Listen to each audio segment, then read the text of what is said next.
Paz do Senhor, boa noite e que a graça de Jesus esteja com todos vocês.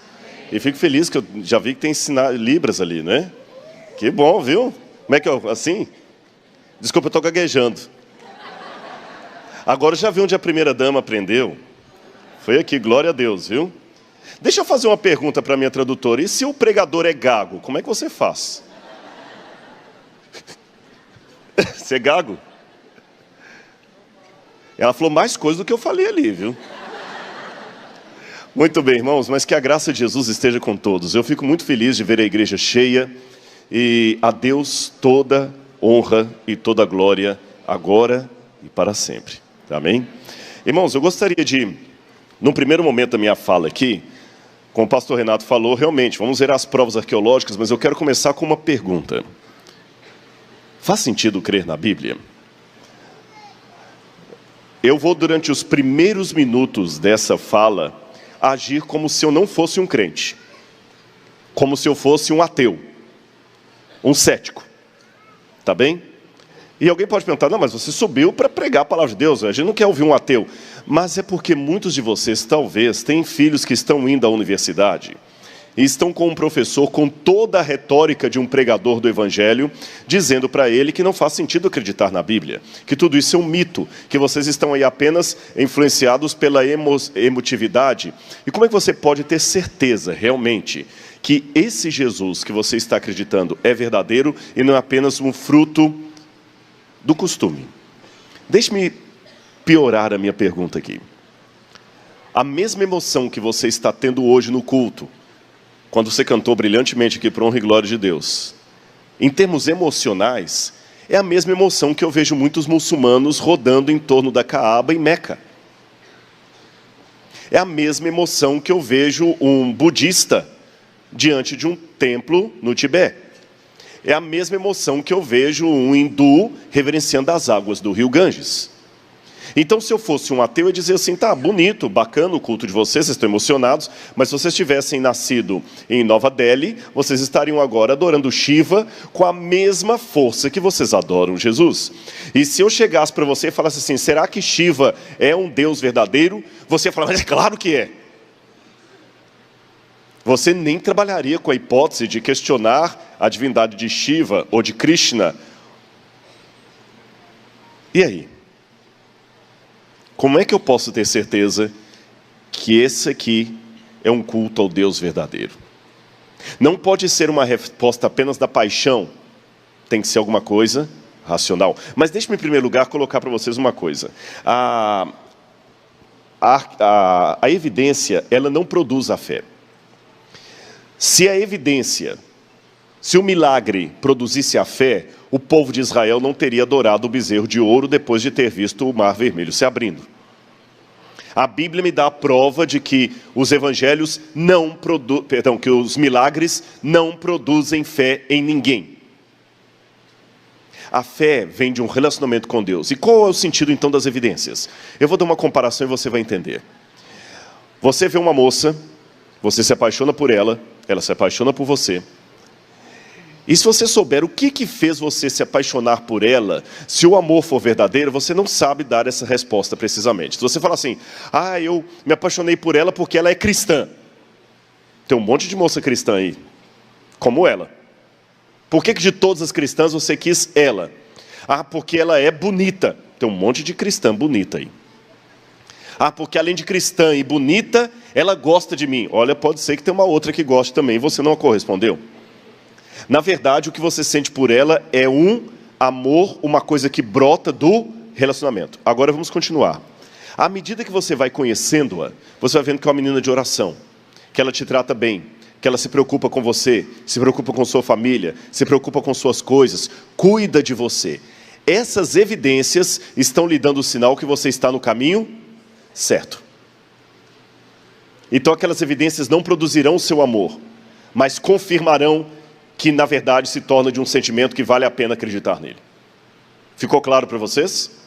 Então entenda que as evidências não produzirão minha fé, mas elas são um indicativo do Waze espiritual e racional de que eu estou no rumo certo.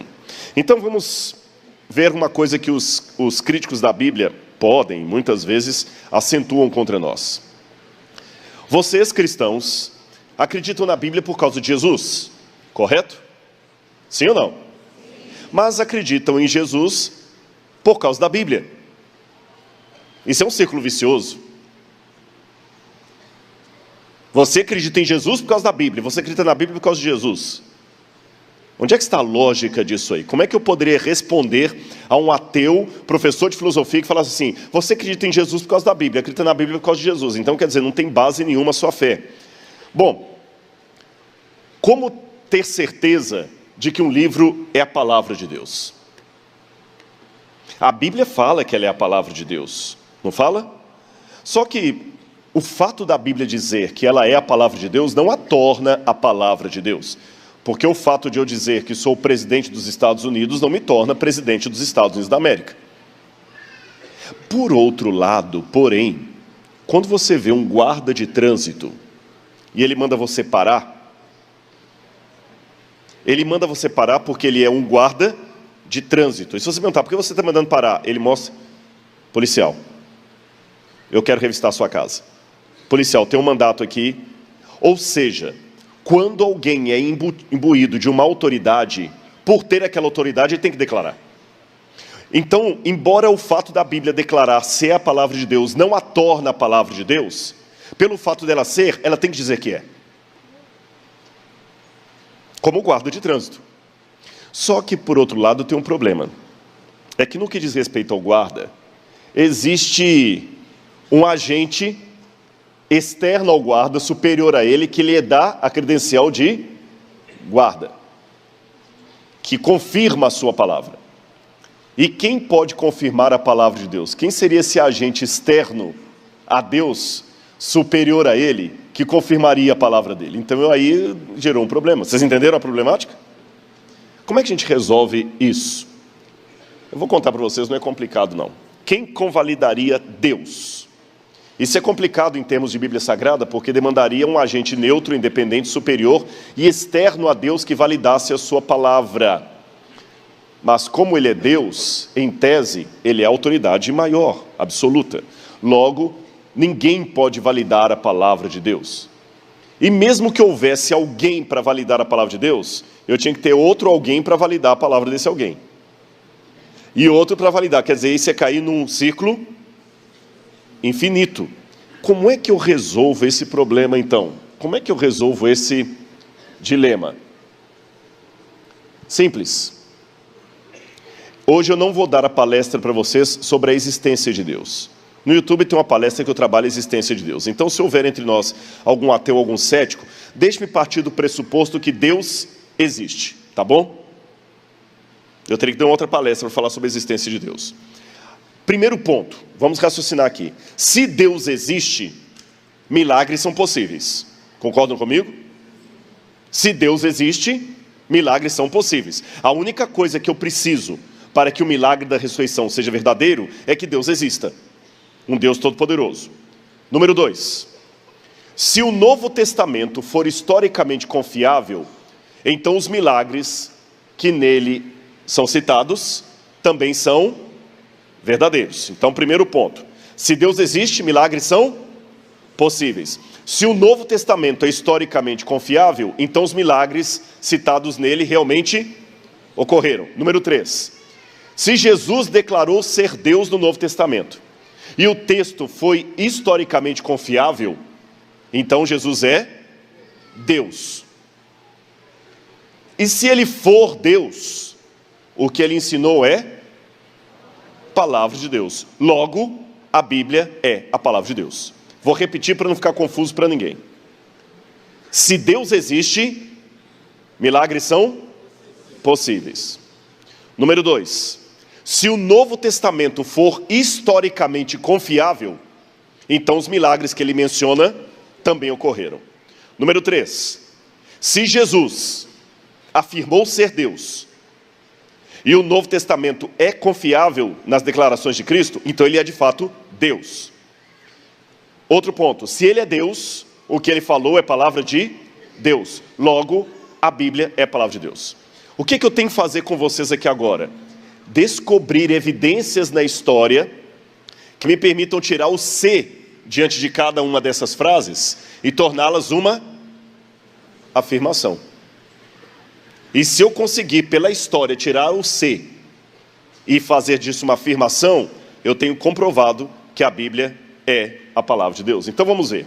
Em primeiro lugar, deixe-me dizer que não se trata apenas de provar que Jesus realmente fez coisas miraculosas. Isso é pouco. Porque milagre por milagre, Jesus pode ter feito um milagre, mas foi um truque. Sim ou não? O diabo também não faz milagre? Sim ou não? Para enganar. Então não é só o fato de dizer que Jesus fez milagre. Mesmo que for um milagre de Deus, profetas do Antigo Testamento fizeram milagre também. Não basta apenas para a história confirmar que Jesus fez milagres. A natureza dos milagres de Jesus é que o torna singular. Eu vou dar um exemplo para vocês, que tem pessoas que não aceitam a divindade de Cristo. Jesus perdoou pecados cometidos contra outras pessoas. Só isso para mim já prova que Ele é Deus. Sabe por quê? Deixa eu ver aqui. Qual o seu nome? Você de verde aqui. Gisele. E você que está do lado, F assim. Michael. Se o Michael extorquiu a Gisele, roubou a Gisele, deu prejuízo a Gisele, e o Michael vem aqui à igreja e eu falo assim: ô Michael, eu te perdoo pelo que você fez com a Gisele. Faz sentido? Não estou ouvindo a resposta. Faz sentido? Não faz sentido. Por quê? Quem tem que perdoar o Michael, é a Gisele. Quando eu pergunto: não, Michael, você está perdoado pelo que você fez com a Gisele? Peraí. Você não me pediu licença? E eu? Eu que fui a lesada. Eu só posso perdoar pecados cometidos contra mim. Eu não posso te perdoar pelo pecado cometido contra o outro. O único que pode perdoar você por pecados cometidos contra outros é Deus, porque em última instância todos os pecados são contra Deus. Então quando Jesus falou: eu te perdoo, levanta e anda, você não tem parâmetro disso no Antigo Testamento. Nem Moisés, nem Elias, nem Enoque, nem os grandes homens e mulheres de Deus jamais tiveram essa autoridade de falar assim: eu te perdoo pelo que você fez com o outro. Então Jesus era Deus. Ele foi o único que curou doentes, perdoando-lhes os pecados cometidos. Também foi o único que cumpriu as profecias do Antigo Testamento. Foi o único que ressuscitou dentre os mortos como prova de que tinha o poder sobre a morte. E o que Jesus declarou sobre si mesmo é muito forte para passar despercebido. C.S. Lewis popularizou um argumento de John Duncan, dizendo o seguinte: ou Jesus era lunático, ou ele era mentiroso, ou ele era o Senhor. Não tem outro jeito. Sabe por que eu estou falando isso? Porque é muito fácil em um programa de televisão hoje sentar lá e falar um monte de coisas bonitinhas sobre Jesus. Mas não basta dizer coisas bonitinhas sobre Ele. Você tem que falar quem Ele é. Ele é o Salvador. Ele é o único caminho, a única verdade, a vida. No grego você não tem outra variação. Ego eimi, rehodos, o caminho. Redzoe, realetheia. Eu sou o caminho, não um dos caminhos, não uma das verdades, uma das vidas. Então não dá para você aceitar Jesus sem aceitar quem Ele é. E mais, Jesus não quer tornar você uma pessoa melhor. É nova criatura. É diferente. Não é autoajuda, é transformação. É esse que é o ponto. Então vamos colocar isso numa equação. Até a Siri falou aleluia aqui, que coisa bonita. Vamos colocar isso numa equação. Se Jesus alega ser Deus, e de fato não é Deus,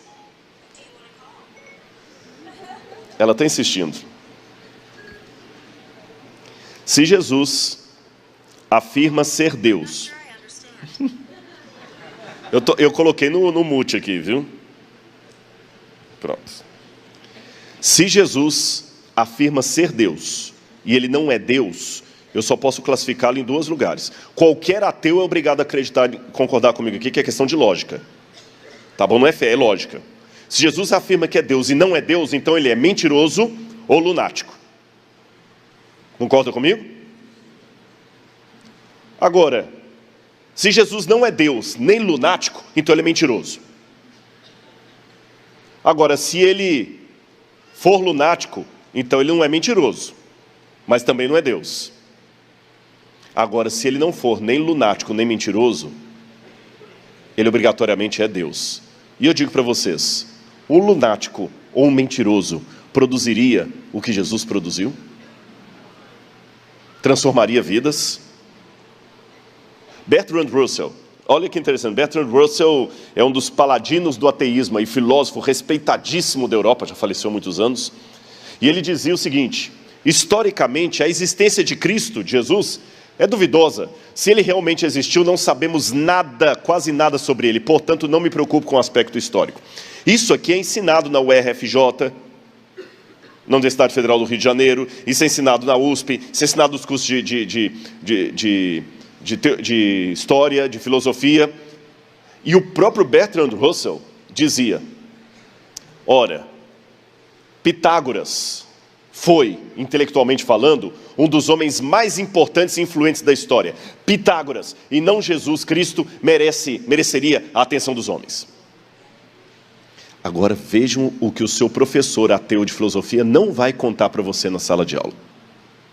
E se tiver alguém estudando, pode perguntar ao professor isso aqui e fala que o pastor falou na sua igreja.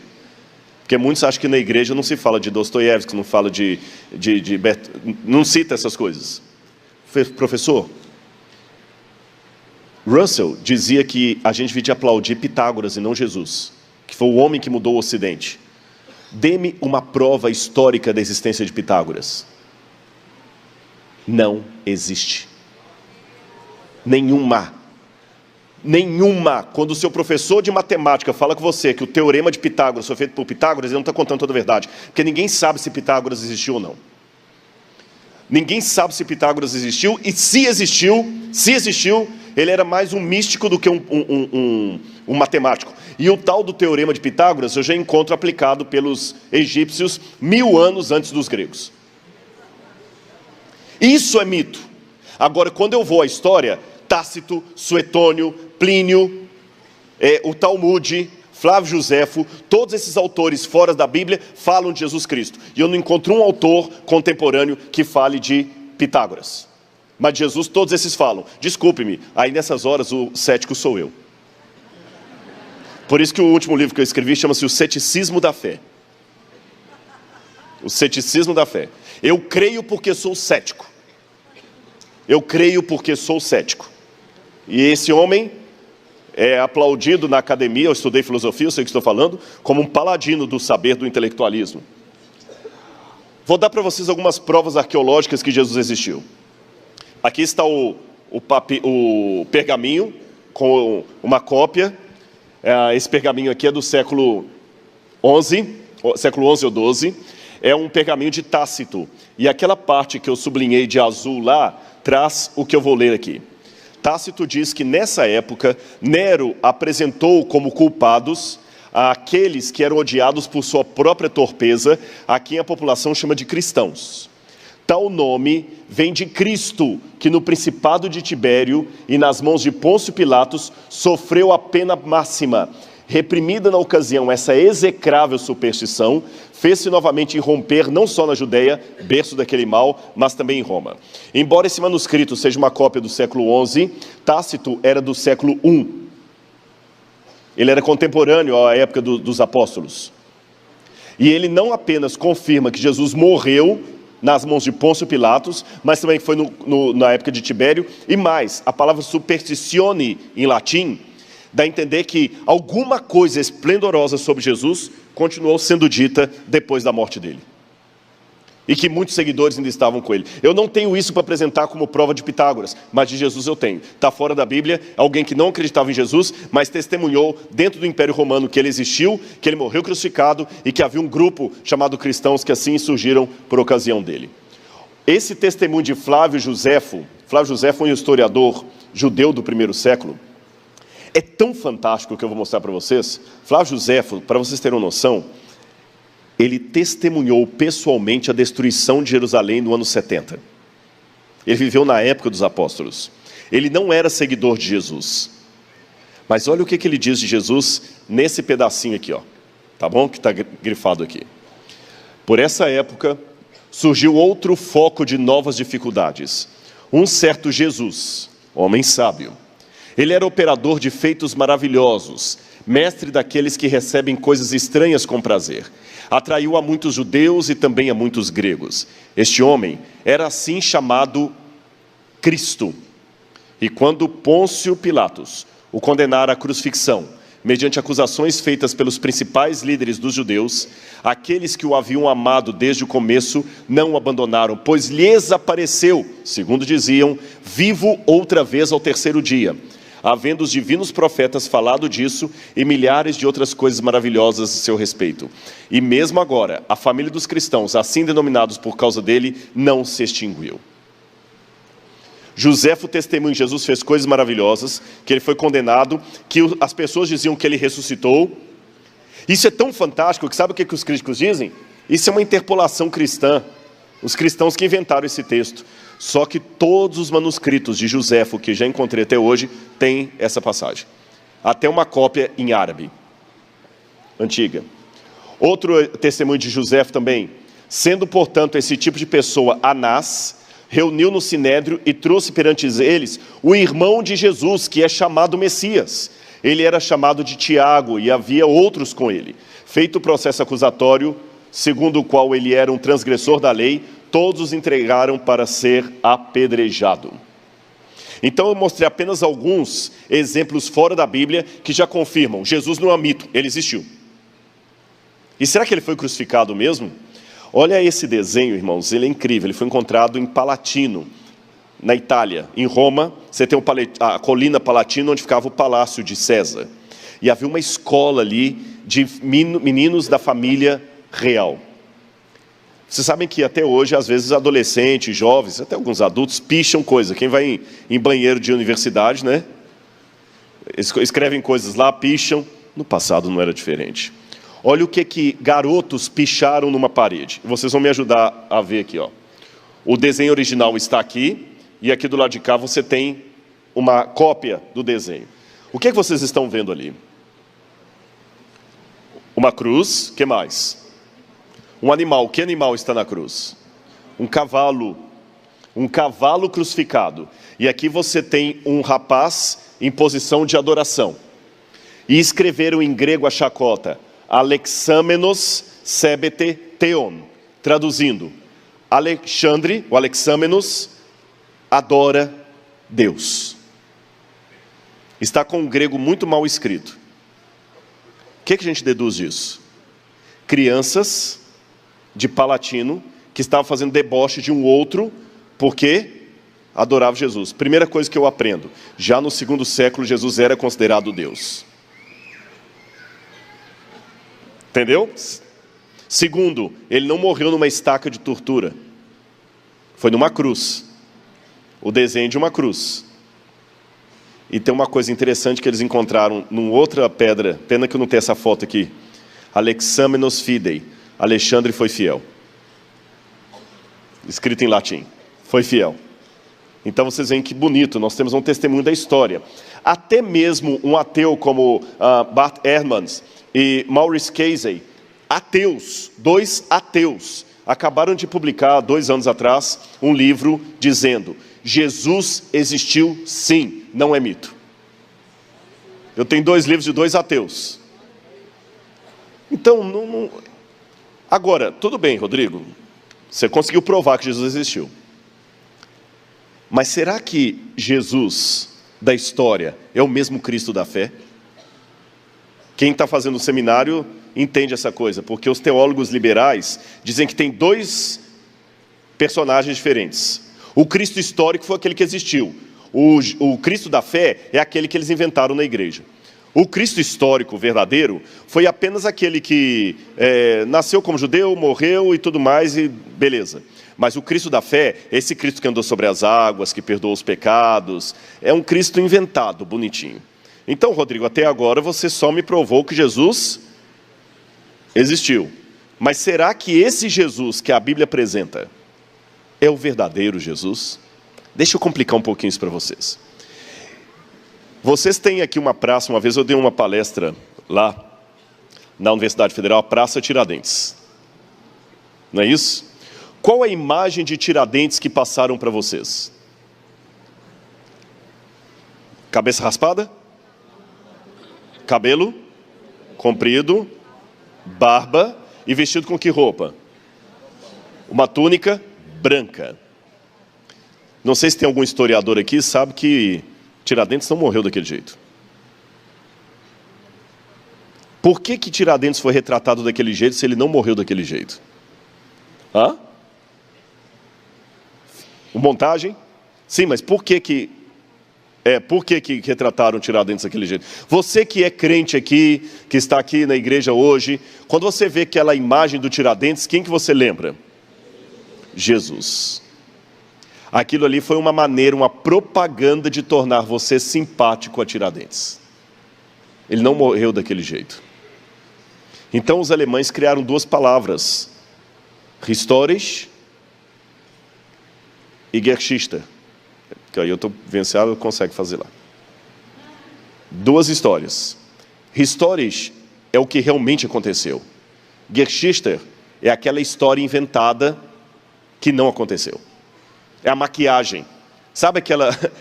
Vocês vão rir agora. Foto de Instagram. É perigoso namorar por Instagram, né? Foto de Instagram. Eu estava agora tendo uma reunião na Record lá e o pessoal estava falando que tem, às vezes, o pessoal fazer entrevista para ator de novela e que, às vezes, eles veem a foto de um casal assim, que manda no portfólio, quando entra os dois, fica assim, cadê? Photoshop. Então, a ideia é essa.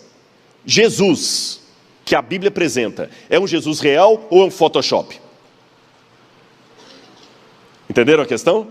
Será que ele é um real ou é um Photoshop? Simples de responder. Eu vou fazer a pergunta ao contrário. Olha o que John Dominic Crossan, e eu tive um debate com ele aqui na Universidade Federal do Rio, quando ele veio aqui há alguns anos atrás. Ele diz assim no livro Uma Biografia Revolucionária de Jesus.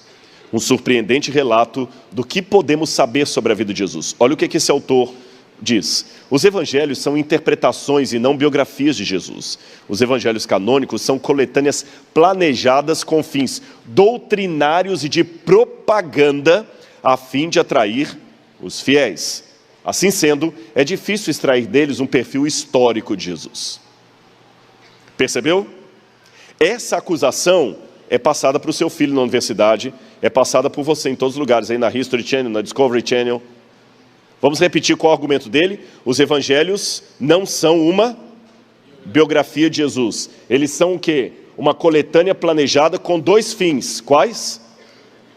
Doutrinário e propaganda. Então eu pego a tese do Sr. Dominic Crossan e vou fazer a pergunta ao contrário. Em primeiro lugar, H.G. Wells, que era ateu, ele dizia, todos os 4 escritores dos evangelhos estão de acordo no que diz respeito a fornecer-nos um quadro de uma personalidade bem definida, obrigando-nos a dizer que esse homem realmente existiu. Eles transmitem a convicção da realidade. Quando você analisa os evangelhos do ponto de vista técnico, eles são história real. E Stuart Mill deu para mim o melhor argumento que eu poderia dar. Sabe qual? Jesus é a maior prova de Jesus.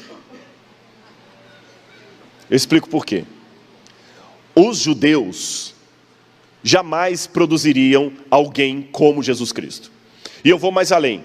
Se alguém me provar que alguém produziu Jesus, me dá o nome dele que eu vou adorá-lo. Porque só alguém maior que Jesus poderia produzir alguém como Jesus. Ele é bom demais para ser fruto da imaginação humana. Ele é bom demais para ser fruto do judaísmo daquela época.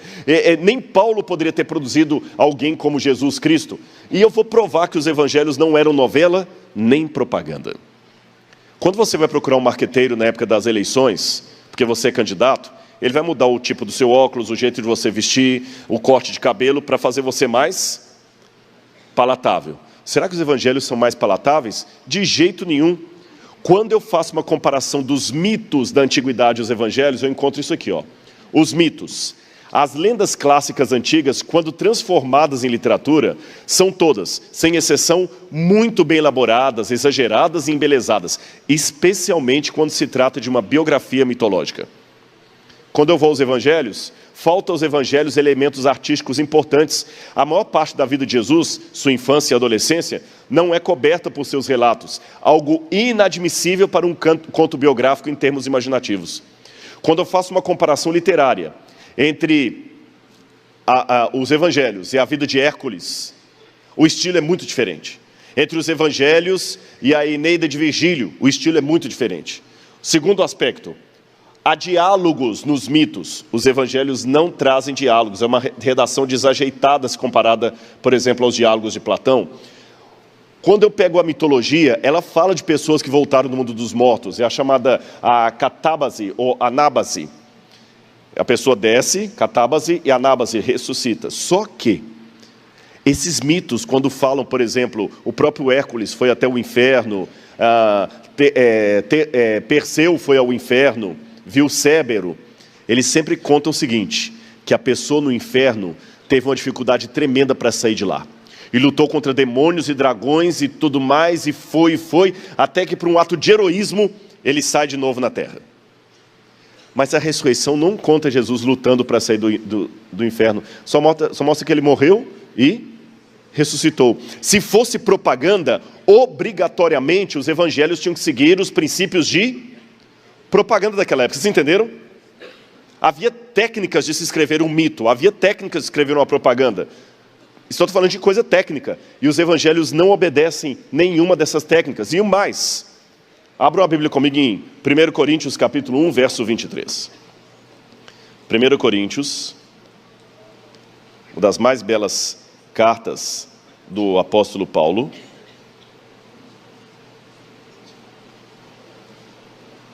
1 Coríntios, capítulo 1, versículo 23. Na minha Bíblia diz assim: nós, porém, pregamos Cristo crucificado, o qual de fato é escândalo para os judeus e loucura para os gentios. Em que sentido que é loucura? Vou mostrar para vocês. Olha como é que os evangelhos vão na contramão de toda a propaganda do passado. Olha o que diz Sófocles: uma vida de honra ou uma morte coroada pela fama é a ambição de todo homem nobre. Jesus morreu com fama e honra? Como é que Sócrates morreu? Com orgulho. Pega o banquete de Sócrates. Sócrates pega o copo, faz uma piadinha, devemos um galo a Esculápio, pague-o. Sereno, dá ensinamentos, bebe o copo, brinca com a morte. Jesus não. Como é que é a morte de Jesus? Ele implora ao Pai que passe dele aquele cálice, ele sua sangue, ele passa mal, ele evita o Calvário, ele não quer ir para lá de jeito nenhum. Quando ele morre, ele pede água para os inimigos, ele é esfolado. Jesus não teve uma morte coroada pela glória e pela boa fama. Se o evangelho fosse uma propaganda, a morte de Jesus deveria ser descrita como a morte de Sócrates. Jesus pegando a cruz sozinho, ele olhando os soldados caindo. Essa seria uma descrição mitológica, não do jeito que está. Não tem maquiagem ali. Outra questão. Od profanum vulgus et atio. Eu odeio o povão e os mantenho longe de mim, dizia Horácio. E Jesus só andava com o povão. Isso pode ser bonito hoje, mas naquela época não. Olha, Teógenes, olha o que Teógenes falou. Se um médico recebesse dos deuses, de um Deus, o poder de curar as doenças dos sentidos e curar os vícios da humanidade, a sua recompensa certamente mereceria ficar rico, mas ele aprenderia que jamais deveria usar os seus poderes para modificar um vilão. E o que Jesus fez com Nicodemos? O que Jesus fez com Zaqueu? Está na contramão. Outro detalhe, nunca conviva com homens ímpios, viva apenas com os virtuosos, dizia Aristóteles. Jesus convivia com pessoas pecadoras. Aristóteles dizia, o segredo é algo que pertence apenas aos covardes. E Jesus sempre que curava uma pessoa dizia o quê? Não conte para ninguém quem te fez isso. Gente, eu estou dando só um exemplo para vocês, que quando eu comparo os evangelhos com a literatura da época, eles estão na contramão de tudo que eu imaginei. Jesus conversando com a mulher, um rabino, samaritana, aquilo era para ser arrancado do evangelho. Das duas, uma. Ou os evangelistas eram péssimos em marketing e propaganda, ou eles estavam escrevendo uma história real. Outra questão, a distância entre o fato e a narrativa. Os evangelhos estão muito perto dos acontecimentos para dar tempo de virar um mito. Quando a gente fala assim, era uma vez, os mitos só se formam depois de muito e muito tempo do ocorrido, quando já morreu todo mundo que não pode mais provar aquilo. Os evangelhos não, eles são muito próximos da fonte apostólica. E mais uma pergunta que alguém pode fazer, Rodrigo, no tempo de Jesus tinha gravador? Tinha celular para gravar as coisas? Como é que Jesus, então, teve as palavras dele anotadas? Porque, convenhamos, mesmo nós conservadores, acreditamos que os evangelhos foram escritos anos depois da morte e ressurreição de Jesus, certo? Eu coloco o evangelho de Marcos, que é o mais antigo, por volta do ano 50, 52. Já havia isso passado aí, anos depois da morte de Jesus. Eu pergunto para vocês, Pastor Tiago, qual foi a última vez que você pregou aqui? Pastor Tiago, Pastor Renato, desculpe. Mas aqui, né, aqui para esse auditório.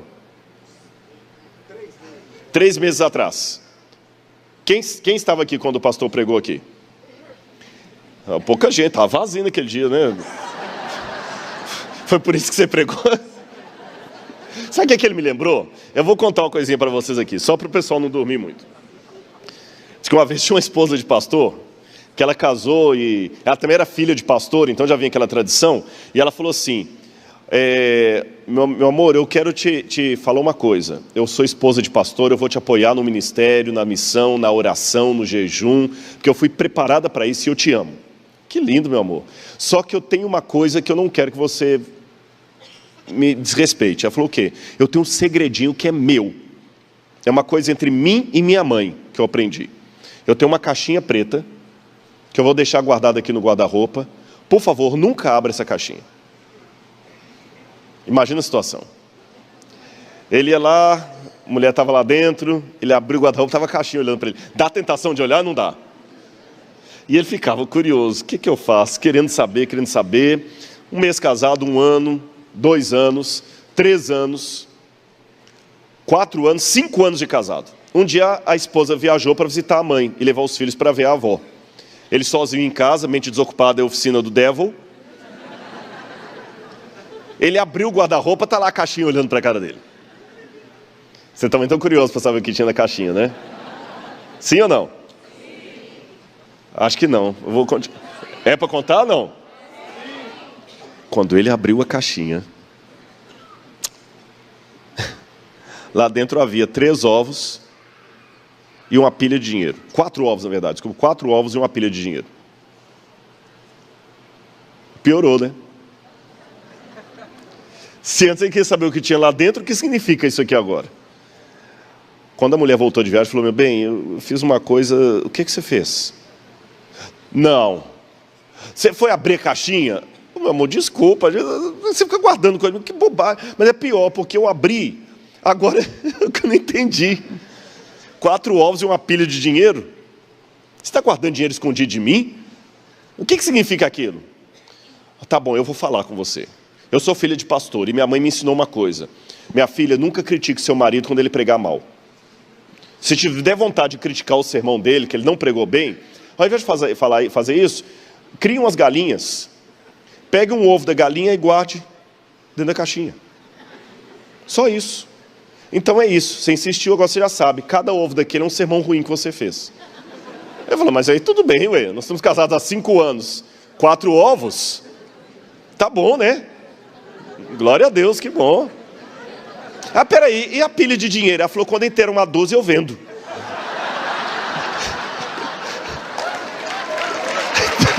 Vocês acharam bom, né?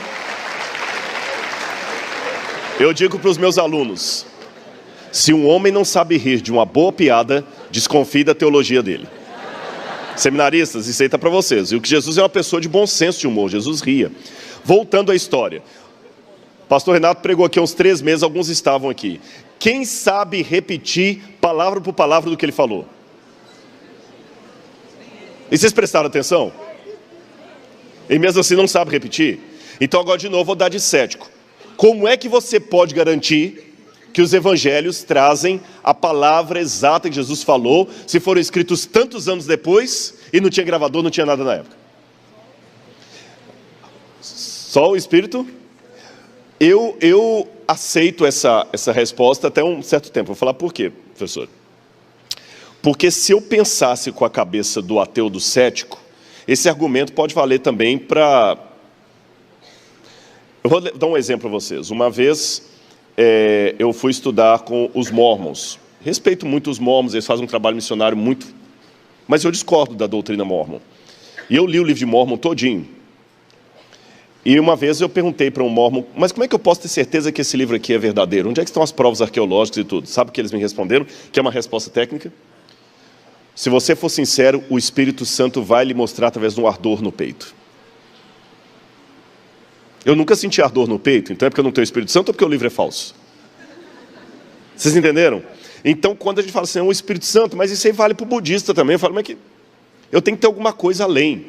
O Espírito Santo trabalha, mas veja bem, se o Espírito Santo que trabalhou mesmo ditando, então o Espírito Santo ditou de um jeito para um e de outro jeito para outro, porque o evangelista fala que Jesus estava entrando na cidade de Jericó quando ele curou o cego, o outro fala que estava saindo. Então qual dos dois ali o Espírito Santo gaguejou na hora? Se tivesse duas pessoas com libras aqui, uma traduz uma coisa, outra traduz outra, que é qual que... Agora eu vou surpreender vocês uma coisa que eu percebo nas minhas pesquisas. Quando Jesus pregava, nós temos evidências de que havia junto com Jesus um escriba. Para não ficar mostrando muito texto aqui para vocês, ficar mais claro, eu vou mostrar para vocês. Está vendo esse homem aqui, olha? Numa lápide romana. Cícero, havia isso com Cícero, com os grandes oradores e com os rabinos também. Quando um rabino estava falando, tinha geralmente um secretário junto, anotando numa prancheta de papel, de madeira, com cera, tudo o que o rabino estava dizendo. E ele conseguia escrever à medida que o homem falava, através de símbolos. Lembram taquigrafia? E com símbolos ele escrevia à velocidade. No jeito que eu estou falando aqui, está copiando tudo. Só os discursos. E nós temos uma evidência, aqui tem, por exemplo, desenho disso. Aqui, olha, eles escreviam aqui, depois era só pegar aquilo e transcrever para o papel. E nós temos o cânon muratoriano, que diz o seguinte, quer ver a passagem aqui próxima? Vamos ver aqui. Inclusive os rabinos tinham esse costume. Olha o que diz Papias de Herápolis, que viveu... Papias foi discípulo do apóstolo João. Quem evangelizou Papias e discipulou Papias foi o próprio apóstolo João. Então ele tem fontes que nós não conhecemos. Olha o que Papias disse. Mateus reuniu de forma ordenada na língua hebraica as sentenças de Jesus e cada um as interpretou conforme a sua capacidade. O evangelho de Mateus foi escrito em grego, mas ele se baseou em fontes que eles tinham, que se perderam hoje, de ditos e ensinamentos de Jesus. E é interessante que quando você pega o Novo Testamento grego, as palavras de Jesus, e traduz para o aramaico, faz sentido. No grego tem frases que ficam truncadas. É como se eu dissesse assim, desculpe-me, eu não posso vir amanhã porque eu tenho um apontamento. Mas eu acabei de parquear o carro lá fora, e eu vou chamar agora para minha mãe. Não é assim que a gente fala em português, não é? Mas se eu falo desse jeito, o que você deduz? Ele está morando muito tempo nos Estados Unidos da América, que é na América que fala, eu tenho um apontamento, I have an appointment, eu tenho um compromisso. É na América que chama documento de papel. É na América que fala parking para carros. E é na América que ao invés de falar assim, eu vou ligar, fala, eu vou chamar, I'm gonna call. Então quando você está muito com o inglês na cabeça e fala em português, você fala um português cheio de anglicismos. O grego do Novo Testamento está cheio de aramaísmos, então você tem as palavras exatas que Jesus falou. Não é uma historiografia moderna, mas os evangelhos têm semelhanças não com a mitologia, mas eles têm semelhanças com Tucídides, que escreveu sobre a guerra dos atenienses. Quando Lucas escreve o seu texto, ele fala, tomando a mão para compor, epeheresan, anatastestai, de enim, a narrativa das coisas que entre nós é possível de acontecer, pragmaton, que ocorreram, e tudo ele tomou de acordo com a palavra das testemunhas. Ó crateste Teófile, ó excelentíssimo Teófilo. Tem algum advogado aqui entre nós? Levanta a mão, deixa eu ver. Tem uns bons advogados aí. Você sabia que o Evangelho de Lucas é uma peça jurídica escrita para apresentar diante do tribunal, diante de César? Ela tem toda a linguagem de uma peça jurídica. E o Teófilo que ele escreve era algum procurador do próprio César ou um advogado de defesa de Paulo. E Lucas não era só médico, Lucas também era advogado. Nós temos essa informação no segundo século. Agora, Rodrigo, para terminar, eu quero saber mais uma coisa sobre a autoria dos evangelhos. Onde no Evangelho de Mateus fala que foi Mateus que escreveu? Alguém sabe? Onde no Evangelho de Lucas fala que foi Lucas? Aí os ateus, os críticos vão dizer para você que, na verdade, o Evangelho é uma obra anônima que alguém colocou o nome de Mateus para poder fazer sentido. Isso não é verdade. É que na antiguidade os livros eram em rolo. E o nome do autor era colocado numa lâminazinha chamada stickes, que ficava aqui. Estão vendo aqui esses? E a coisa mais fácil que tem de você perder de um livro é aquilo ali que trazia o título e o nome do autor. Mas depois que o livro já caía em domínio público, hoje, por exemplo, os Sertões, todo mundo sabe que é de Euclides da Cunha.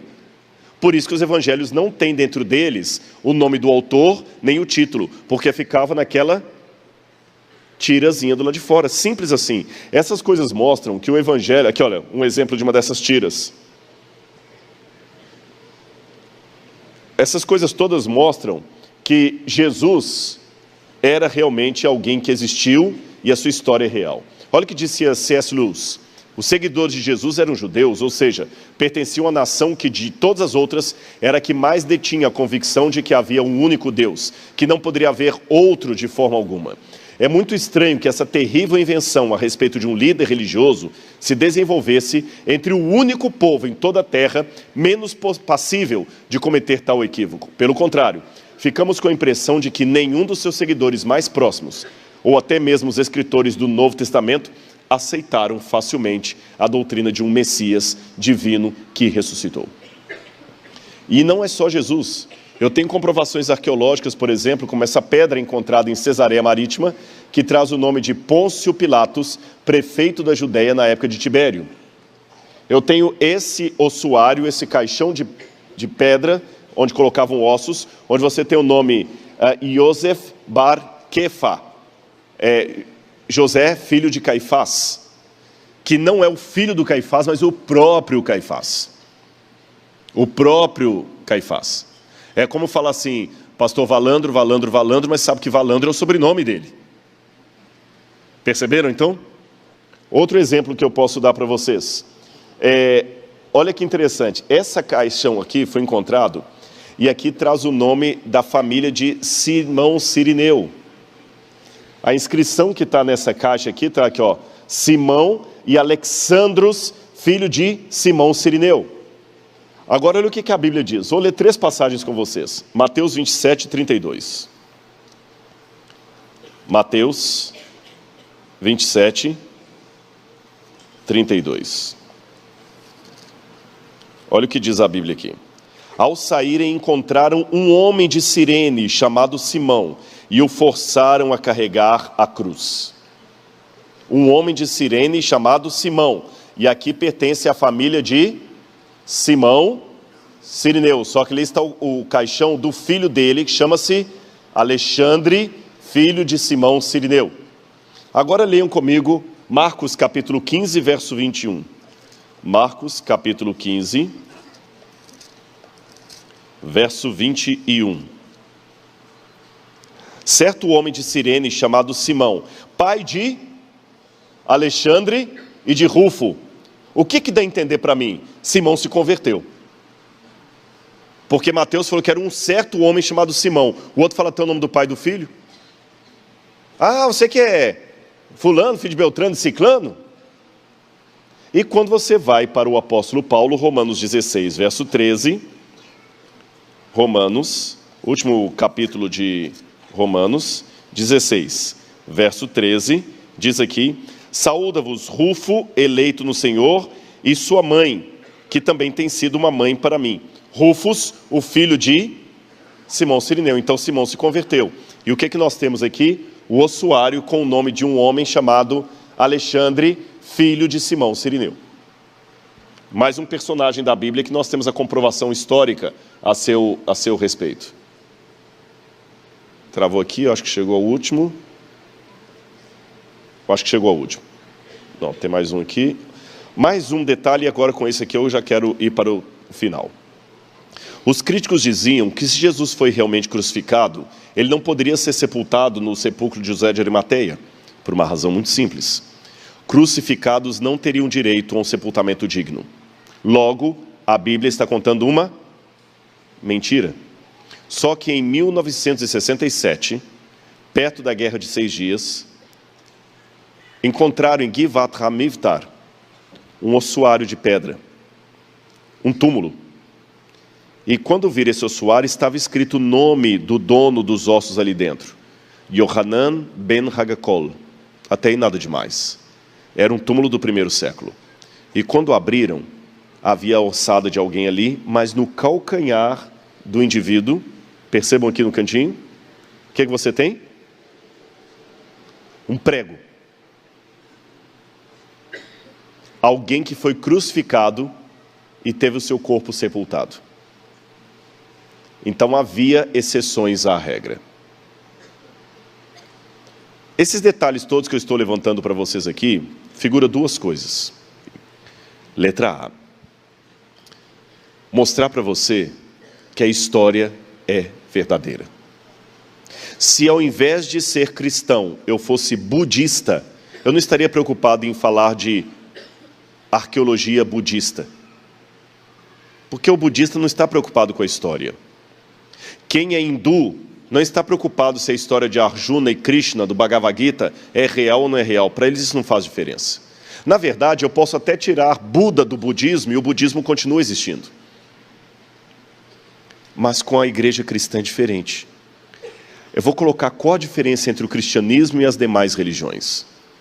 É que todas as religiões, sem exceção, são sempre uma tentativa humana de alcançar a Deus. Sempre uma tentativa humana de alcançar a Deus.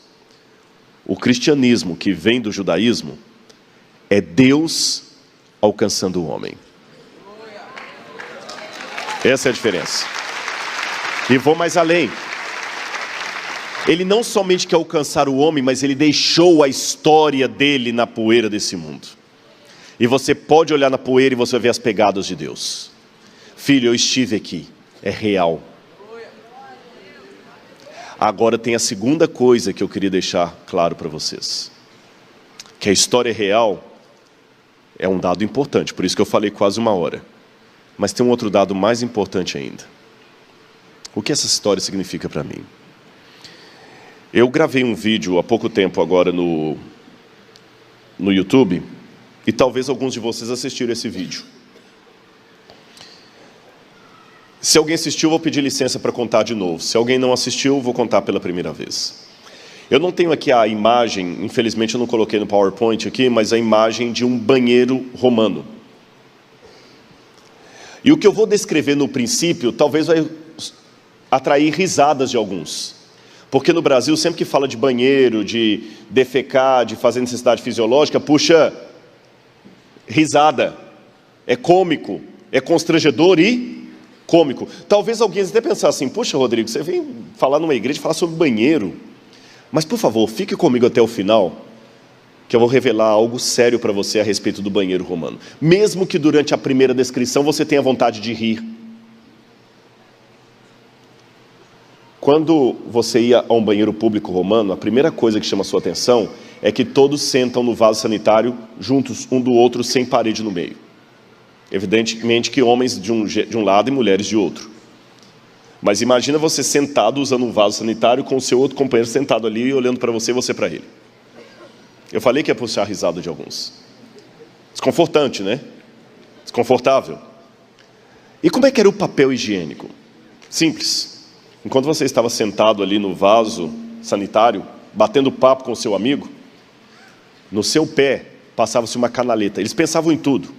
Quando o banheiro era muito sofisticado, eles deixavam do lado de fora uma pequena orquestra tocando instrumentos para abafar sons de flatulência. Eu sabia que vocês iam rir. E havia alguns escravos que ficavam acendendo incenso para também mascarar o mau cheiro.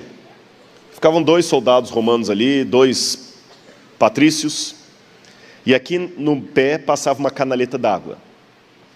Você pegava uma esponja do mar e pegava um caniço, tipo uma vara de pesca.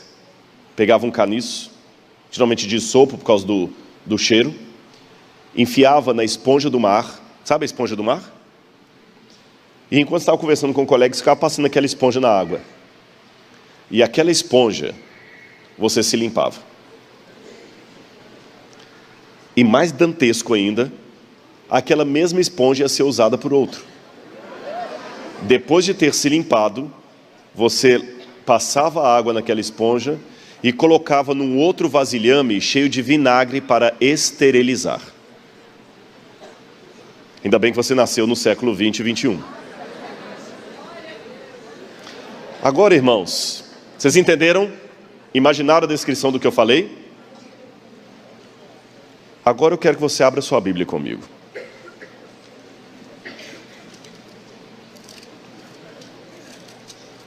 Evangelho de João, capítulo 19, versículo 28.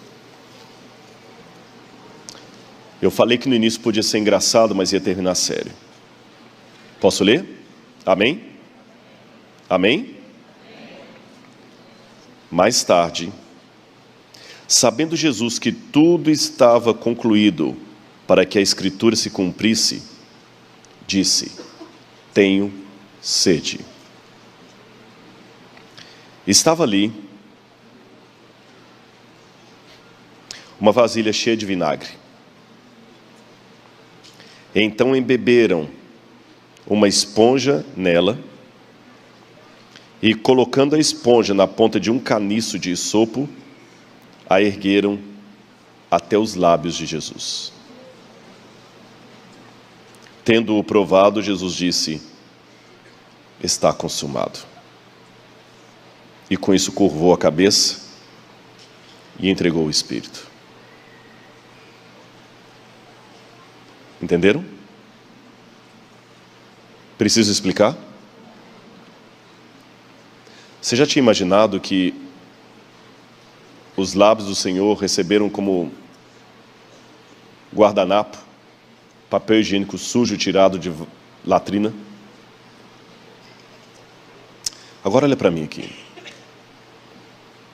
Você veio à frente, você se emocionou, você chorou, você cantou aleluia.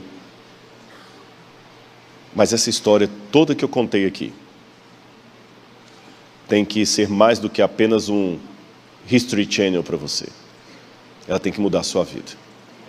E eu falei de 2 fatores importantes. Um deles é que o cristianismo é Deus buscando o homem numa história que você pode buscar as evidências dessa história. Lembram disso? E a segunda questão é que essa história tem que fazer diferença para mim. Quando as torres gêmeas caíram, muitos aqui não haviam nascido ainda, mas muitos já haviam nascido.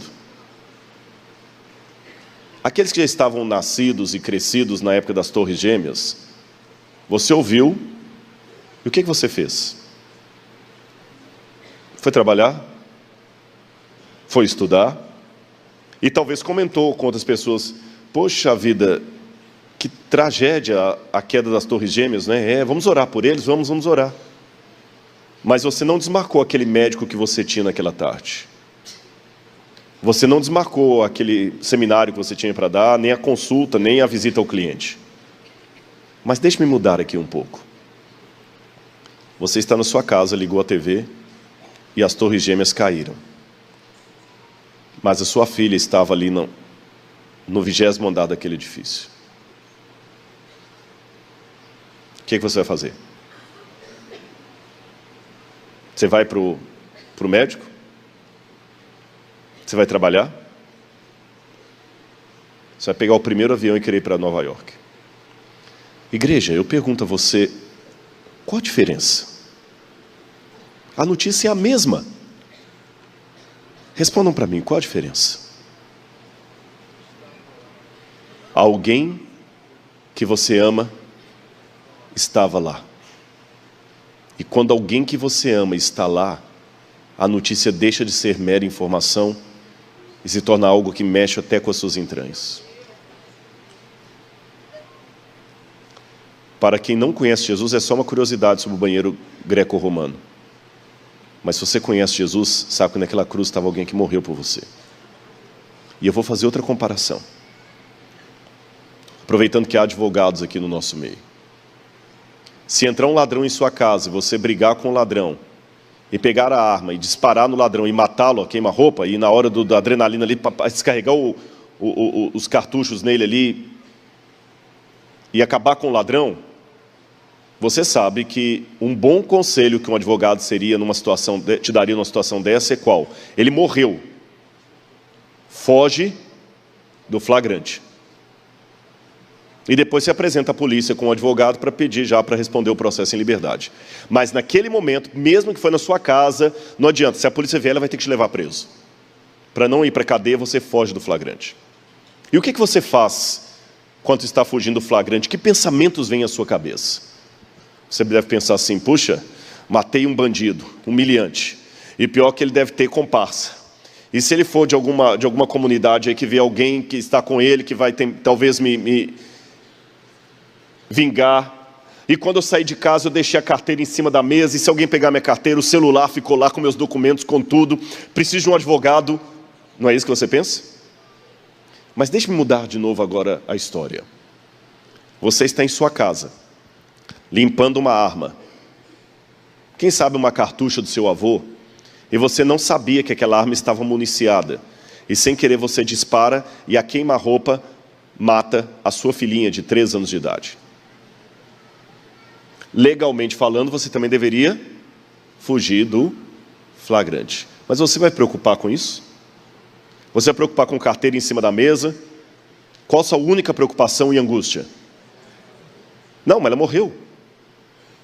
Feri alguém que eu amo. Se tudo o que eu contei para vocês até agora foram apenas informações históricas legais, eu vou ser daqui muito frustrado, eu perdi o meu tempo aqui, o de vocês. Mas se você ouviu essa história, especialmente a última parte, sabendo que através da arqueologia e da história, eu resgatei a biografia de alguém que morreu por você, essa história vai ter um outro significado. Então, em nome de Jesus, eu digo para você, aceite a Ele, a Jesus, como seu Salvador pessoal. Eu não sei quem veio aqui apenas para ouvir uma história de arqueologia, mas eu não queria que você saísse daqui sem afirmar ou reafirmar o seu compromisso com Jesus. Aceite hoje Jesus como seu Salvador pessoal. Ele vai transformar a sua vida. E cada vez que eu escavo um sítio arqueológico, cada vez que eu encontro um manuscrito, uma coisa, evidencia mais ainda a certeza que meu Jesus é real. Ele não é um mito. Ele vive e transforma vidas. Então, em nome desse Jesus, eu venho aqui falar para você, Ele vai fazer a maior evidência que é a transformação da sua vida. Já que está tocando a música, eu queria só uma coisa que não estava no plano. Pode tocar a música aí. Eu não sei, pastor, mas eu senti de fazer um apelo aqui. Vocês têm tempo para uma última parábola? Eu senti no meu coração que de repente eu tenho que contar essa história para uma pessoa que está aí. E eu vou contar. Olha para mim aqui agora. Olha bem para mim. Se quiser até tirar o slide lá e me colocar, que eu quero agora bem que você me olhe nos olhos aqui, se preciso for. Na época dos cowboys americanos, havia um jovem que ele matou um outro rapaz numa briga de bar. E ele foi condenado à forca. E quando ele estava preso, a cidade ficou com dó dele, conhecia sua mãe, conhecia todo mundo, e resolveu escrever uma carta para o governador, para que o governador o perdoasse e ele não fosse condenado à forca. O governador leu os pedidos e resolveu atender ao pleito daquela população. Mas ele pensou, eu quero saber quem é o rapaz que eu vou perdoar. O governador vestiu uma roupa de clérigo e dentro de uma Bíblia colocou a carta de perdão daquele jovem. E quando ele chegou na cadeia, nas grades, o rapaz começou a gritar: sai daqui! Não quero nada com você, nem com esse livro preto. Calma, meu jovem, eu tenho algo importante para você aqui dentro. Não quero saber, não quero saber. E começou a cuspir. Se você vier aqui, eu bato em você. Calma, olhe para cá. Tem algo importante para você aqui. Não quero saber. E pegava o que estava dentro da grade, jogava e... Não dava para o governador se aproximar, porque ele poderia ser morto pelo rapaz. Ele foi embora triste. E quando ele saiu, o carcereiro chegou até a grade e falou: você é um tolo. Sabe quem você mandou embora? Aquele padre. Não, ele não era um padre. Ele era o governador do estado. E dentro daquela Bíblia que você cuspiu, estava a carta da sua liberdade. Você ia ser liberto. Não ia ter mais forca. No dia da sentença, aquele homem subiu ao cadafalso e ele pediu para falar umas últimas palavras ao público. E ele disse exatamente isso: erra quem pensa que eu estou aqui por causa dos pecados e do crime que eu cometi. Não serei condenado e morto pelo crime que eu cometi. Eu serei condenado pelo perdão que eu recusei. Então, em nome de Jesus, deixe-me dizer para você, já li muitos livros, já fui para muitos países, mas a maior descoberta que eu fiz na minha vida foi a transformação que Jesus fez em mim. E eu não sei se tem alguém nessa noite que precisa de um reavivamento espiritual, que pode vir aqui à frente do altar em nome de Jesus. Vem aqui, que eu quero orar por você. Eu sei que vocês já vieram na hora do apelo, antes da música, mas eu quero fazer uma oração especial por você, onde quer que você esteja. Vem aqui e eu quero te pedir que aceite esse Salvador, porque eu sei onde Ele me trouxe e eu sei onde Ele vai levar você. Eu tenho certeza disso. Não me interessa o que as pessoas falam a seu respeito. Pode vir mais para perto. Não interessa o que dizem sobre você. O que interessa é o que Ele pensa a seu respeito. E eu quero dizer para vocês uma coisa. Podem vir mais para cá. Tá. Ele está me dizendo uma coisa aqui. Como eu vou embora, eu quero que vocês sejam acolhidos. Eu quero que os líderes de célula venham aqui para acolher esses irmãozinhos e essas irmãzinhas. Nunca mais esqueça do que eu vou dizer para você. Olha, quer você caminhe na tempestade, mesmo que seus sonhos sejam reduzidos ao pó, continua rumo à frente, viu? Mantenha um amor no coração.